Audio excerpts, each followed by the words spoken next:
Before we talk about the two Frank Thring's, a new biography by Peter Fitzpatrick, let's remember the voice of the one and only Frank Thring.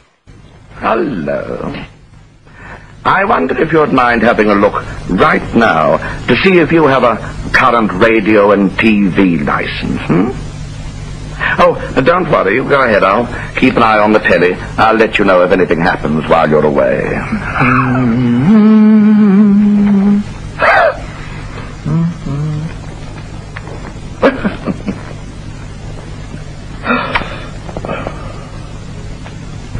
Oh, you're back. Any luck? Oh, that's good. So comforting, you know, because there could be a knock at your door at any time. And if you didn't happen to have a current radio and TV license, you could be up for a very heavy fine. So embarrassing. Anyway, now you can get back to your telly viewing with a clear conscience. Or can you? Or can you?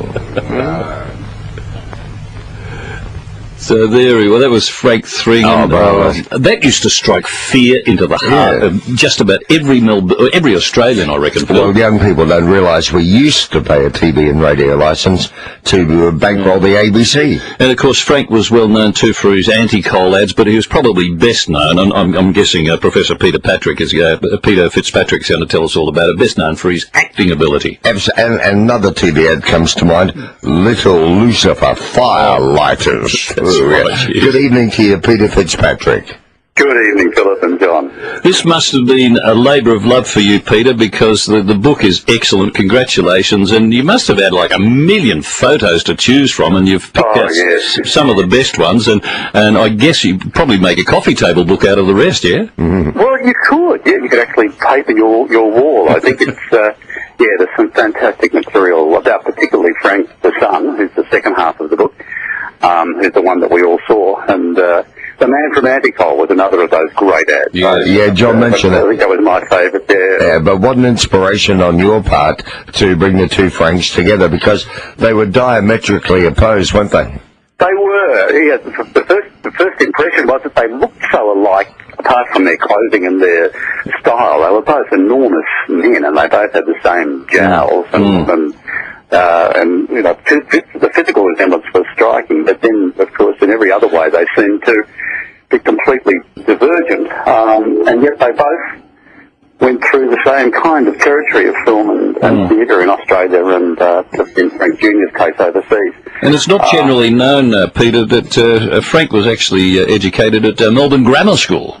He was indeed. He was an infrequent attender, but was he? He was certainly a student there, for, if that's the right word, for several years. Yeah, well, dropped there by the family Rolls Royce on the days he attended.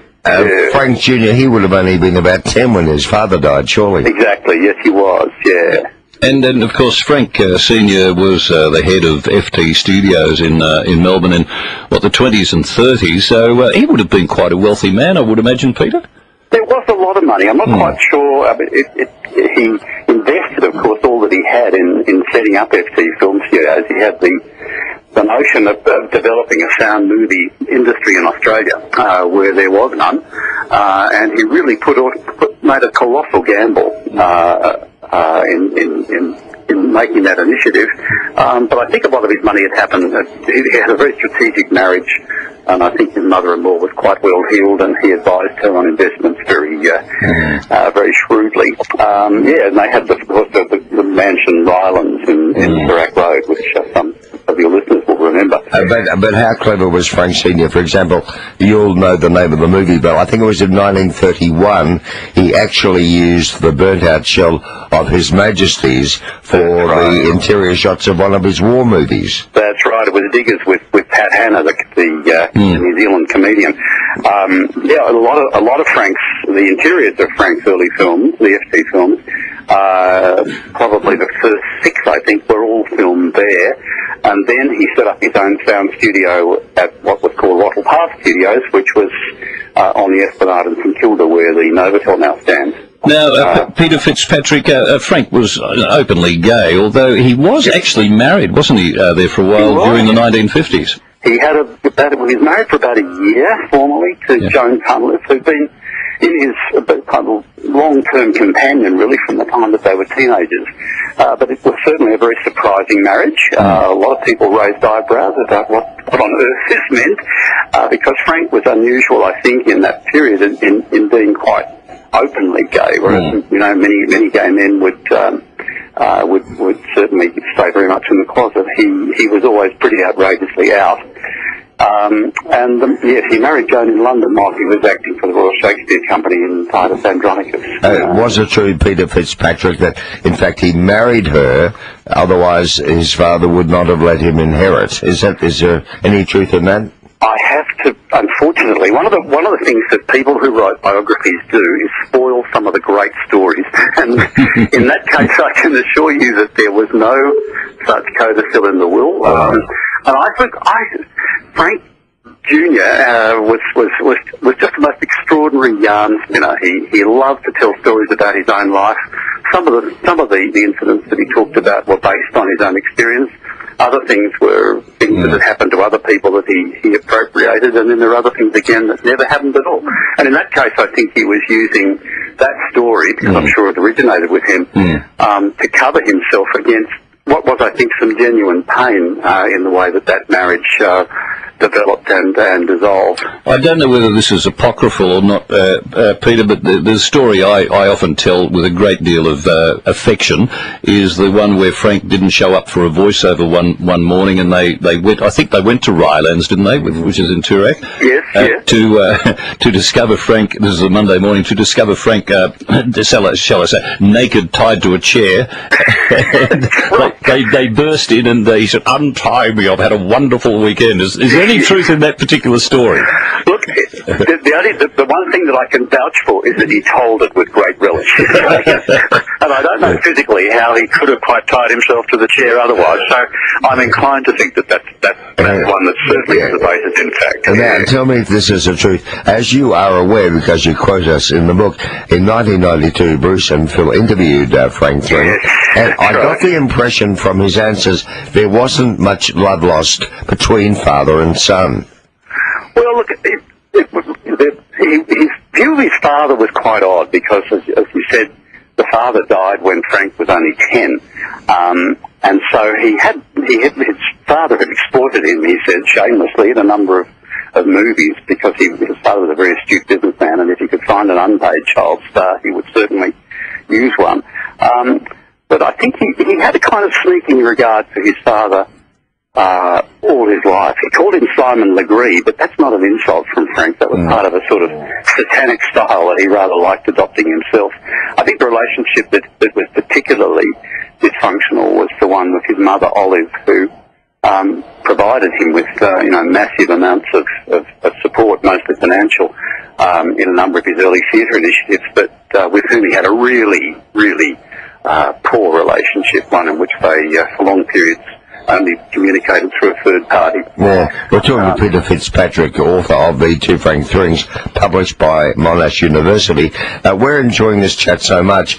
We've got some more territory to cover. Peter, we'll do a commercial break and then come back to you if that's okay. Fabulous. I will have access to Sir Montague. Now twist the doddering old idiot round my little finger. Now, Peter Fitzpatrick, who was the author of The Two Frank Thrings, name that play. I think it's the devil. What was it? I don't know. I'm asking you, because I think Nathan's going to know, because he probably lifted it from somewhere. Where's it from, Nathan? You don't know? No, we don't know. You don't. Oh, anyway. Oh, there you go. Well, I'm immensely relieved. Now, we're talking with Peter Fitzpatrick, who is the author of The Two Frank Thrings, which is published by Monash University Publishing. And I do believe that Frank Sr. was the inventor of the clapperboard. Would that be right? Oh. That's absolutely correct, yes. Yeah, which which is some claim to fame, apart from all the other very substantial things that he did. And for people who don't know, of course, that's what the director holds up in front of the camera with the scene number on it and the date and the take number. Yeah. And sometimes the director yells at action and away they go. But it is a remarkable book, Peter. It's just so fascinating to read both sides, and obviously his father would have been happy with young Frank to have gone into show business, I would imagine. Yes, I think so. I think that it was something that was probably always expected of him by his mother too. He really wasn't trained to do anything else, so it was. But he was certainly around. You know, as I read, yes, definitely, Peter. As I read the book, it's almost a detective story, isn't it? Because both father and son, all their lives, really wore a mask and didn't want to reveal their true selves. Do you agree? Absolutely. That was part of the fascination of it for me. I love the colourful territory that they took me through, because they both lived extraordinary lives. They lived very large and they lived on a big stage. But the fact that both of them were so skilled at covering their tracks, the father particularly was just one of those always slightly shonky businessmen in a very good interest, I think. But he was always operating right on the edge of the law, and certainly didn't want people to know anything about the deals that he was striking. And the son was such a big self-presenter that it was an extraordinary performance, I think, to cover whatever else he might have been underneath. Yeah. So you sort of liken him to a bit like an early Sir Frank Packer, do you think? Some of that, a lot of those personalities that are larger than life are often developed to conceal the real life. However, I should explain, Sir Frank Packer was not gay. I want to make that very clear. Now, we've got Steve of Macclesfield on the line for you up near Emerald for you, Peter. Hi, Steve. You got a question for Peter? I do, actually, yeah. I just wondered, I heard Peter mention earlier that Frank used to get dropped off in the family roles. I just wondered, was that a 1936 Phantom 3?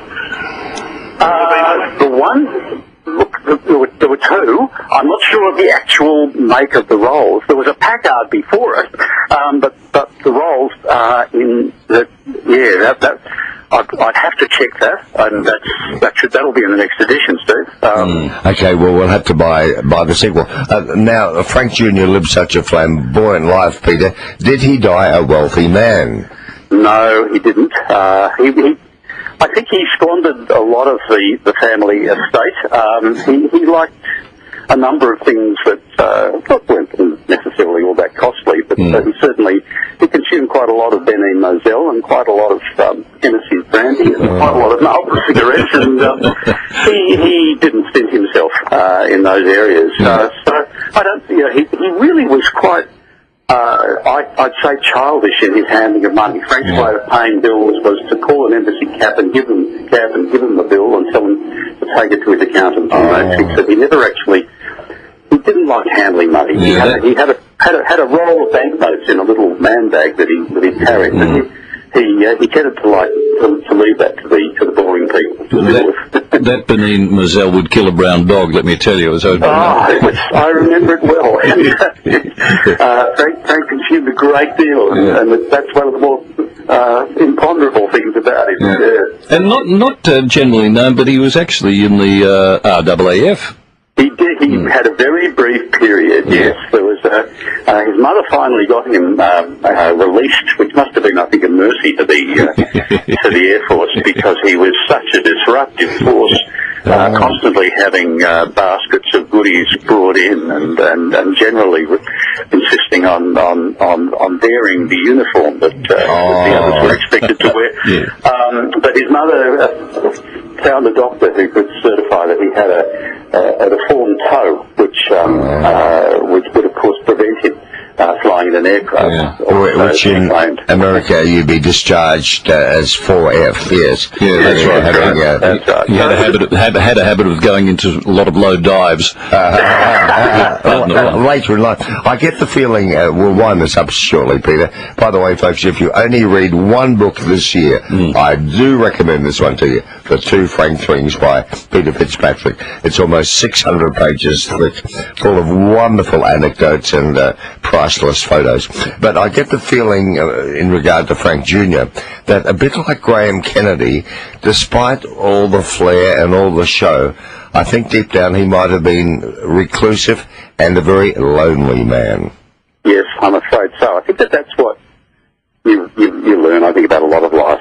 There's a good deal of sadness there, and I think that Frank would have liked to have had some more substantial relationships outside the glare of the theatre lights. He tended to.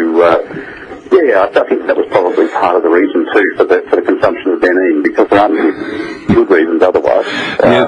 It's an excellent read, Peter. Congratulations on it. And as Philip said, there's lots of great photos in there, and one in particular that caught my attention was one with Frank with the late Mary Hardy. I mean, they were a great couple together, weren't they?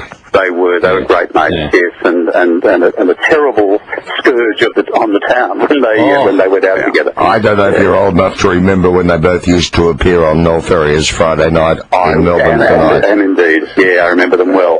Priceless moments. They would strike fear into the hearts of any program manager, radio or television.